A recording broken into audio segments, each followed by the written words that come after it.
Welcome back everybody, and what I'm going to be talking about today then is my Bushcraft pocket dump. So I'm out here today pesting it up in the woods as per standard, a bit of time off, practicing my bits and pieces in the woods, a bit of bushcraft and all that sort of stuff. And I thought it might be of interest to just talk about what I wear and what I use in my pockets for doing stuff like bushcraft and survival. Now this isn't a comprehensive list because in addition to what I'm wearing, I'd also have my bushcraft belt kit. I've done a video of that. I'll put a link up below for that video, so you won't see on me something like a fixed blade, a comprehensive trauma kit, and my other tools like a saw and stuff like that. So for anyone watching this, don't put a comment at the end saying how the hell can you be in the bushcraft or in the woods doing bushcraft without a fixed blade. All right, that's the reason for it. So starting from head to toe then, I'm going to talk about my clothing as well as the actual kit I'm carrying. First thing I normally wear is a cap. I think a cap's a good bit of kit to use when you're out in the wilderness. It keeps the rain off your face if it's raining. If it's sunny, it keeps the rain out your eyes, okay? I have got what the Americans would call a boonie hat or a jungle hat, but to be honest, I feel a little bit weird wearing one when I'm not doing military stuff, so I wouldn't normally wear one. However, if it is pretty hot, if it's really hot, and you're in an area that's not so covered by foliage, trees and stuff, then I might put that on for a bit of extra protection. Going down from there then, I'm wearing a shemag here, as you can see. Everyone knows you can use a shemag for all sorts of great things. You can use it as an improvised sling for an injured limb. You can use it for pre-filtering water. You can use it for camouflage purposes, covering your face. You can use it to keep the sun off your head, dust out your mouth, and loads of other stuff, So these are a great bit of kit for when you're doing bushcrafty type stuff. Inside here, I've got a little survival necklace, and I'll just cover it at this point because it's not part of my sort of pocket contents as such. This basically is something I had made up recently, and it's got a very small ferro rod, and you can see I've been using it a little bit there. So it's got a small ferro rod and a striker, and I've actually got my logo made on that. It comes with a survival cord that's got fishing line and stuff like that in it, tinder in it. These are on sale at the bug out shop under my page, so if anyone wants one of those, they're there. And I've also added to that a small clip-on compass, a Sunto one, so a decent one, and a very small whistle as well. So I've got a means of calling for help if I need to, always on my body. So a means of signalling, means of navigation, and a method of starting fire. And this ain't just a gimmick. I've used this before quite a few times and it does work nicely. Going into the actual Smok then. So I like to wear a Smok rather than a warm jacket because it means you can layer. So you can put a warm layer underneath this, and if you get too hot, if you're chopping wood or whatever, if you're collecting water, if you're doing physical activity, you can get rid of one layer underneath. You can get rid of your thermal layer rather than putting on a big puffer jacket and then being stuck with being hot all the time. A Smok like this is just it's a single layer rather than warmth, and it means you've got protection for the elements. So if it's windy, if it's blowing a gale, if it's a bit cold, it's going to keep your heat in to a degree, but you can also loosen it off. You've got pit zips and stuff like that potentially to kind of dump some of that heat. So this is a Sama level 4 recon Smok from Varstolika, if anyone's interested. They're quite expensive. Since I bought this, the price has gone up, but I'm not trying to sell it. This is just what it is. So going into the contents of the pockets then. On the left-hand side in this zip pocket here, it's like a Napoleon type pocket, and the zips actually go upwards on this to open, which is unusual. I've got a normal silver compass there. So my primary means of navigation is sat in there, good to go. And you've seen there it's tied on, okay? So one thing that this jacket doesn't come with is tie-off points, which is a bit of a shame really, because it's a really good jacket other than that. So Ivar Bergman over in Alaska, when I was over visiting him, he actually modified my Smok for me whilst I was there and sewed in these little tie-off points all over. So cheers for that, mate. Other side then, what I've got, and anyone that's watching my videos will be familiar with this bad boy, is my admin line. Okay, so I've got a proper whistle, not just that little diddy one in my survival necklace, but I've got a decent whistle there. Then I've got a small torch, and it's actually got a red lens on it, and that's because, you know, quite often I'll be out where I'm not supposed to be. If you're wild camping in the UK, you're not really supposed to be out doing it. So I've got that bit more of a low level sort of lighting. I've got a small glass knife, so a bunch made bug out knife there, which is a really nice little knife, and then a lighter. So that's one of those jet lighter things. It's a great little bit of kit, that. So that's all attached again by a little mini carabiner to my Smok, which means, you know, if I drop this in the dark, it's going to stay attached to me, and I'll just grab it and pull it back in. Okay, so that's that pocket done there.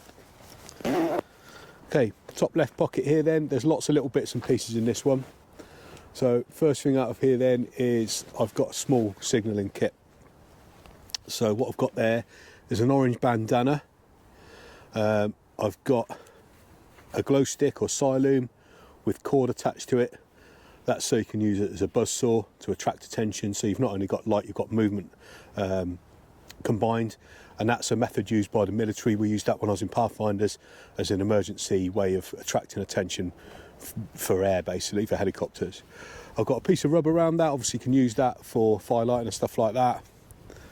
And then wrapped inside that bandana, I've got a signalling mirror. So I've got 3 different methods there of signalling or attracting attention. The bandana, again, like the shemag, you can use it for lots of different things, including filtrating water and that sort of thing. Also, you could use it for marking your position. So if you'd set up a little camp somewhere in the woods, you could tie it off, you know, head height or whatever, and then you've got a reference point there, a visual reference point to get back to. Because believe it or not, it's really easy to get lost when you're out in the woods. Set up a camp everywhere, looks like everywhere else, if you're not familiar with the area, if you're new to the area. So it's a good idea to mark your position somehow, and that's one way of doing it. Obviously at night you could use the glow stick for doing that. Next thing out of the pocket then is the old trusty spoon. Anyone that served in 5 Airborne Brigade will recognise that bad boy, because we all stole them from the cookhouse. I've shortened it by cutting the end off so it's easy to get into your pocket, and attach some paracord on the end. So these are known as racing spoons in the British Army. Next thing I've got is some mozzie rep then. So anytime you're in the woods, especially in the summer, it's always a good idea to have mozzie rep. And then I've got some bank line. Quite a decent length for that there. I don't know what length that is, but it's a fairly decent length for bank line there for all your various tasks when you're doing building stuff, you know, that sort of thing in the woods. Alongside with cord then, another one that's super essential is the obvious black and nasty tape. Great bit of kit for repairing stuff, for making stuff. You can use it as tinder, all sorts of great uses for that. Last thing in this pocket then is some water purification tablets. You can see there from that, I've had these for a while. Well, I've had that container for a while, and this is a watertight container. And they, you know, they're still in their packets, how you get them in the ration packs. But it's always good to just protect them as best as you can, because that can be a life-saving bit of kit there. Not so much if you're just going for a day in the woods, but you know, if you're doing like an ex-bed type thing, it's good to protect the things that are going to protect you, like water purification. So that's top left covered. Top right then, what I've got, firstly, I've got a head torch. So that's one of those Petzl E-lights. Great bit of kit. Again, you can use this not just for finding your way around the woods at night, you can use that for signalling. It's got strobe mode on it, and the batteries in these last for ages. Really lightweight, compact, good bit of kit that. Next thing in here then, I've got a waterproof bag, and again it's attached to my pocket there. I've got another lanyard holder there, so a little loop that Ivar sewed on for me. This is a little Ortlieb waterproof bag. And basically I've just got a few items in here that need to stay waterproofed. So essentials, toilet paper, that's one of the ones out of a British Army ration pack. Then I've got a backup lighter, just a normal Bic type lighter. And then last thing I've got in here is some AAA batteries. So I'd normally carry a bigger headlight than that in my rucksack, and it takes, funny enough, 3 spare batteries in AAA. Also, these are the same type that's used for that smaller torch that I've got tied off in my Smok.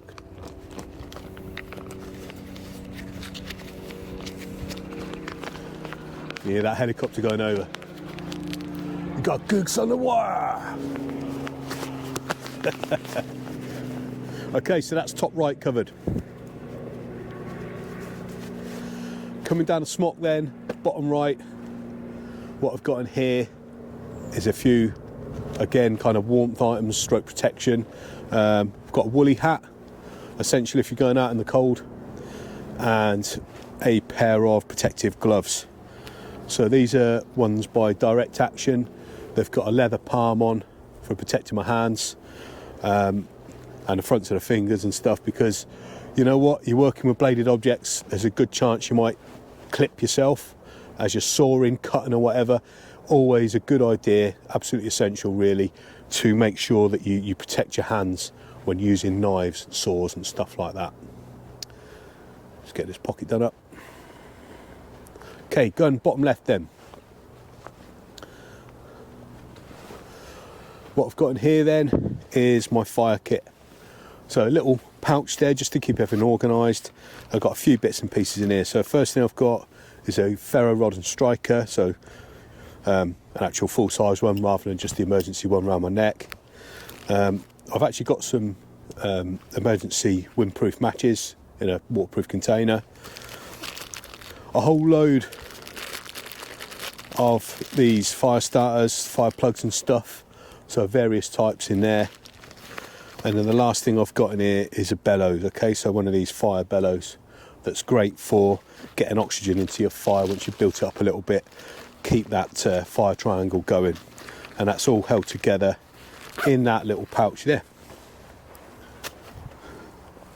Make sure I do my pockets up because I don't want anyone DSing me in the comments, know what I'm saying? Right then, so going down from there then, bottom left pocket, so I'm wearing a pair of Fjallraven trousers here.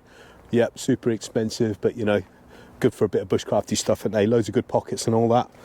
And I've just got a map basically of the area that I'm going to be working in, with the easterns and northings highlighted to make it easier to read them off. And again, that's attached to my trousers, okay, so if for whatever reason it gets, if I drop it, or if I, it's quite easy to put something like that down, especially in the dark or at low light, and forget about it. If you're getting your kit together and you move off, that's a survival item right there. You need to know where you are.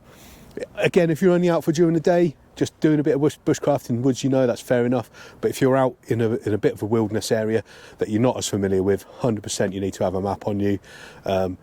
And I'm a big believer of having the basics like a map and a compass, and not just relying on a GPS. Which brings me nicely on to this watch here. So that's a Garmin watch with a GPS on it. I only ever use that as a backup really, to be honest. So if I am 100% like, I'm not really sure where I am, I'll just use that to get myself a grid, relate that to the map and then crack on normal running. Okay.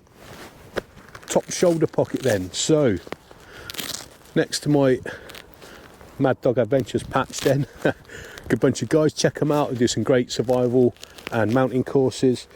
What I've got here is some medical stuff. It's a bit of a tight fit, but what I've got is an Israeli bandage and a tourniquet, okay, so ideal kit for if you do get hurt, if you do get clipped using a knife or something, or even any kind of accident really. It's a good idea to have that kit on you. Now I carry a much more comprehensive trauma kit in my bushcraft belt kit, but those two things there will 100% save a life, okay? You're not expecting, when you're doing this sort of thing out in the wilderness, to have mass casualties, are you? But axes especially, and big knives, you could have quite a severe wound. This sort of thing is going to save someone's life potentially, all right? So it's a good idea to carry them. In conjunction with that then, on the other side, what I've got in this pocket. So I've got a very small EDC IFAK, okay? You notice there then, both sides, left and right, I've got some med kit. That's so that I know exactly where they are. They're not jumbled up with any other kit. And if I get injured in one hand, if this hand gets injured and I can't get to it, I can get to this hand, sorry, this kit in this hand. And I've always got a means of getting first aid kit with either hand, no matter which side could potentially be injured. So this is an EDC IFAK, everyday carry IFAK. You can see they're really compact. It's made out of laser cut material. It's made by a company called Taiwi Tactical, okay? Check them out. Based in Wales, and they make some great kit. I'm going to do a product review on one of their day sacks soon as it goes. But this thing just pops open, and then you've got just, you know, some very basic stuff that you can carry every day. So I've got a couple of wound pads in there. I've got a bandage. I've got gloves there to prevent cross-contamination, and I've got some gauze in there, compressed gauze. So all that, you know, if you do have some sort of a cut, a bleed or whatever, or some sort of, you know, graze, then you can treat that fairly quickly using that kit there. So that's everything there that I carry personally for a day out in the woods doing bushcraft and survival, okay? Not just for a day out, but if I was going to be going out for a bit longer, a few days or whatever, and I think I'm going to be using sort of bushcraft techniques, survival techniques, that's the sort of kit that I'm going to carry. You'll notice that this might be quite similar, a lot of this stuff, to what I talked about in my British Army kit video. Again, I'll put a link up above for that one if you want to check that out. So anyone else out there that does this sort of thing, you go out in the woods practicing your bushcraft and your survival, what have you got to say? Any comments, suggestions on any of the stuff that I'm carrying here? You know, what do you carry that's different from what I've got? Is there any stuff you wouldn't carry, that sort of thing, okay? It'll be interesting to see what you guys got to say about it. It's always good to share that knowledge, isn't it?